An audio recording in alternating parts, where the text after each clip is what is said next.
So I'm sharing from Kabbalah today, and I have a couple, additions. So first of all, when we persevere, despite when there's been imperfect choices or mistakes, it's a way to get out of the ego. We don't look at it as like, just the comfort zone where we don't stretch through the layers versus like the idea that there's so much more power available. So we have to proactively grow lightfully, and I don't say rightfully, lightfully, and there will auto shift to shrink to a vessel. If we don't, I mean. So, like in that space of the choice, either we auto shift will shrink to a vessel, or will grow lightfully, the way light does, full of light. So we have fight, which is catharsis. We have flight, which is escape, and we have freeze, which is denial mechanisms. But these prevent us from receiving the powerful energy being offered from the surround. Now, what do I mean by surround? We have an inner light and a surrounding light, the potential. So there are 10 concentric rings. And when there's contributing, expanding, upgrading, mastery, this is one way. Then we have the opposite, which is we could start to see it like a ripple effect. Or we have, this is a spaciousness and presence capacity. Or we have, this, and in this way, or we have the contraction, the shells, the previousness of what was and challenges. And we would even say like stress, which is the application of potential blessing. So how could we say it indicates any blessing to come? And we realize now it's opportunity of growth.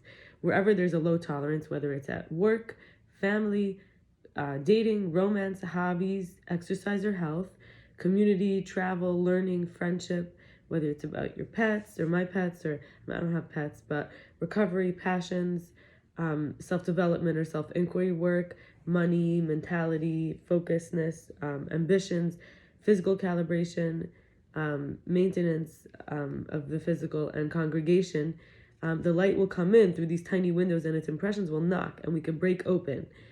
So there's this idea that the shell can't handle it, then it feels like stress and we resist because we need to grow out of the belief I can't handle it, right? So in the ego, and this is what I say, like mistakes are really, when we can't proactively use them, then we're not letting the light come in. So our soul says, I welcome more light, wholeness, growth, expansion, whatever. It's however it's happening.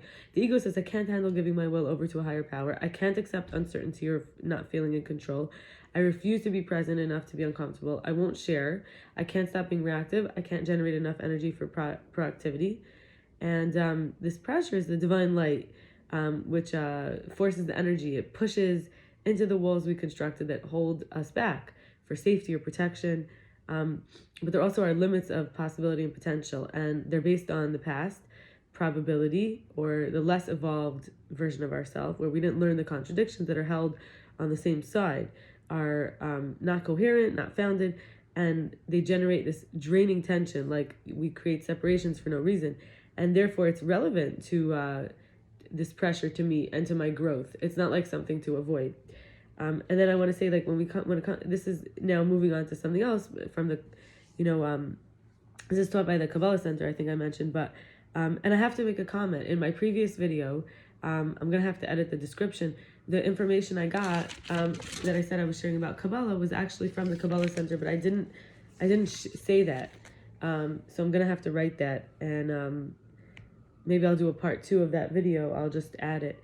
So, when we think of words is a set. A set has the whole power. So the word has W as individual letters have powers, like W, O, R, and D, and each has a valve of how much energy can come in. And the order does matter. So the order of these W, O, R, D abbreviations, where the first letter has dominance. It's like the most powerful.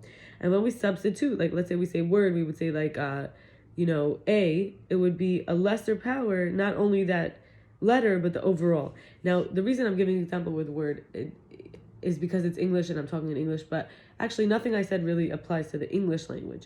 It applies to the Hebrew language. So let me say it again. Let's say the word, which is Mila.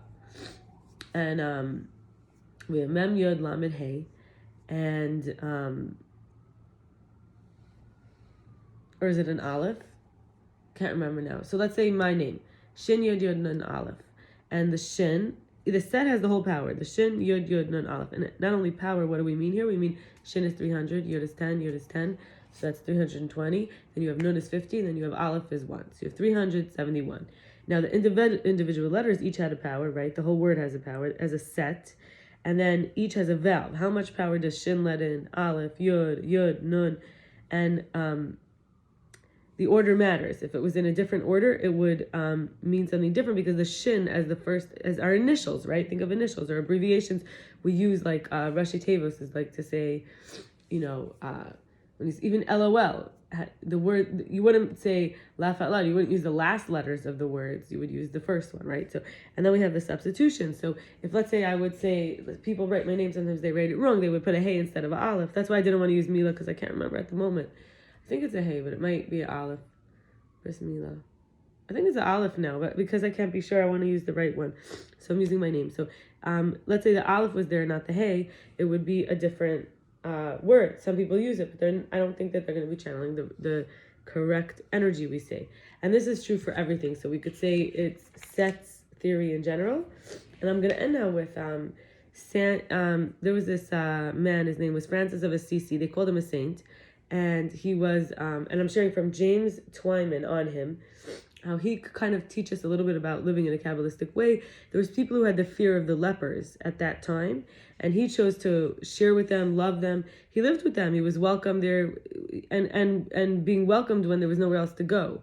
And he renunciated fame, possessions, business, and instead prioritized a quiet nature, his solitude. They became his riches. And instead of this joust for power and materialism in the world with war, he was like this so-called holy fool. He was like the black sheep of the family or the society. And we look at like being stripped as being renewed. There was a woman who told me that her feet got covered in very hard black when she was healing from a cancer treatment. And the blood wasn't circulating in her legs. Her feet became very hard and black. And what happened is when they became stripped and the black came off, her feet were like baby feet. It's a very serious, like, intense analogy, but, so he, Francis would spend his time praying and meditating for the collective. He looked at simplicity as the freedom to focus on what matters and leave everything behind. Is not the same thing as leaving nothing. Leaving nothing behind. Versus there was a man named Clear, who they also called a saint, he was into like leaving everything behind. Leave it all behind. You don't need. But Francis was into leaving nothing behind. Like, don't leave anything behind. This one was thinking leaving everything behind. So this idea of leaving nothing of yourself, leaving nothing of the other, it's an inner work constantly of seeing what is nothing, what is everything, who's the one leaving something behind, can I be left behind? Anyway, we seek union with the beloved in these ways. So we're called to contemplation because, like I just shared, it's a back and forth contemplation. And when we think of a hermit who commits to it for life or not, there's this idea of like being walled off and closed off. But Francis took on this role they had called the anchorite or anchoress. It was someone who you could still access. They often would close the building, but still have a window that people could connect with them and talk with them. It's staying available to share with others, but really closing oneself off. And in this, from a fragmentation and the distance, to being connected and circulating, you see how it's really connecting with the divine. What, being left behind, leaving things behind that hold us, that come between us and God, versus leaving everything behind. So I'm fully available for God. Different pathways. But an instrument needs a master to fall back on and be held by and used vibrationally. So we give ourselves up to the divine, knowing that all our claims about who we are revolve around the past. That's our identity. So when we're willing to show up in the presence and trust that God's holding us in this present moment, we can be whoever we are in this moment.